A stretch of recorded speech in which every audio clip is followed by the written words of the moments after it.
My favourite chocolatier, Thomas from Lindt, is here to make me another delicious chocolate dessert. This is so easy and it's probably one of my favourite recipes, my absolute go-to. So this is a whipped chocolate ganache. A ganache montée, as we call it.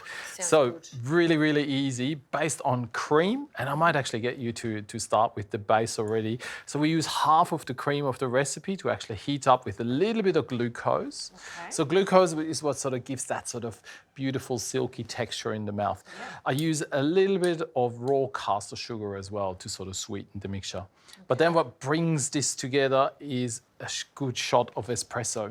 Aha. Really nice and strong coffee with our 70% excellence chocolate is what's going to make the base of this chocolate ganache. Yeah. We talk about very simple desserts that you can make. You need good quality ingredients to do so. And if you've got good quality chocolate, you can make wonderful desserts. Absolutely. And this is one of those recipes there you can really just sort of get the base ready. It actually needs to sit in the fridge for... Ideally, you do this the day before. When I have friends coming over for dinner, these are the desserts that I'm always looking for. So I'm not baking or cooking as they're at the house. We want them to be done, and all I have to do is just take it out of the fridge and serve it up. And serve it up. Now, for a little bit of an exotic twist, we're going to grate a little bit of tonka bean into this as well. So tonka, I think the best way of describing it is sort of like a mixture of marzipan, almond, and vanilla, so a really exotic sort of perfume that's absolutely stunning. It's so unique, isn't it? It is, but absolutely stunning. You can get it in sort of spice shops now as well, so they're relatively easy to get. And if not, you can buy it online if it's hard to go to the store. It's worth looking for. Is that enough? Perfect. You can smell that already. Absolutely stunning. And that hot mixture, we'll just put a little bit of gelatin that actually sort of helps us keep the shape of this ganache as well. So always what's really important is like ice cold water. Just even have ice cubes straight in, because then you can really squeeze all the excess water out. Oh, so if it's too hot, it'll just pretty much dissolve, or you have too much water locked in the gelatin leaf as well, which is not what you're after. Great tip, Thomas. All right, that's ready.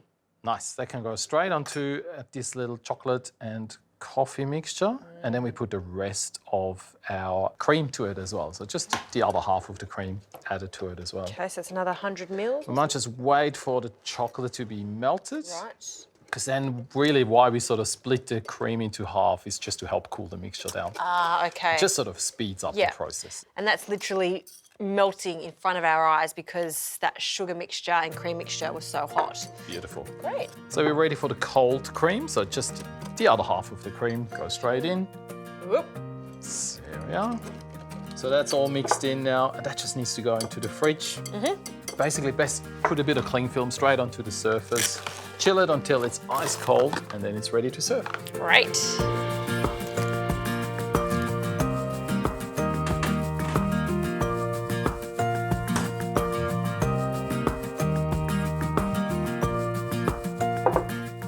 Well, here it is, nicely chilled. Perfect. I'll take that Glad wrap off. Ooh, looks almost moussey, doesn't it? Well, it is. That's the idea. But we're going to actually whisk this up, and we really beat it like we would whip up a cream as well. Yeah. So just get into it and whip. Is that to thicken it or just loosen it up? It's both. We can actually whip this until it sort of has like firm peaks. Yeah. And then you can use this even to fill cakes or serve it straight as a dessert, as what we do, or on top of a cupcake. Yeah, that so would be really nice versatile. too.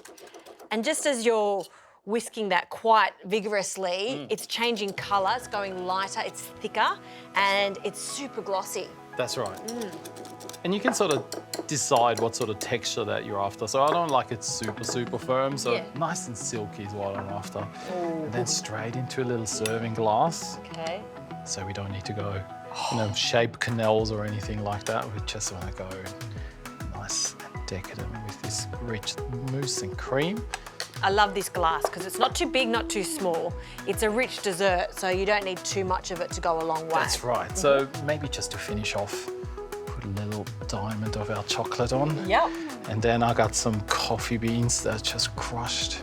Wow. With a little bit of gold glitter as well, just to sort of highlight that sort of coffee flavour in there. And I think we're ready for a bit of a taste. What do you think? Oh, I think you are on the mark. I'm just going to have a little taste. Oh, look how glossy that is. glossy, it's smooth, and that's just the texture. The flavour is just so nice because you've got the rich chocolate, but then you've got a hit of coffee, and the tonka, you can just slightly taste it there. It's not overpowering whatsoever. Not overly sweet as well, so that's, I think, always an interesting one with desserts. You don't want it to be overly sweet, but it's just right. And I think that is the perfect portion. I wouldn't eat any more of this because that is just right. I might finish this one off. Enjoy.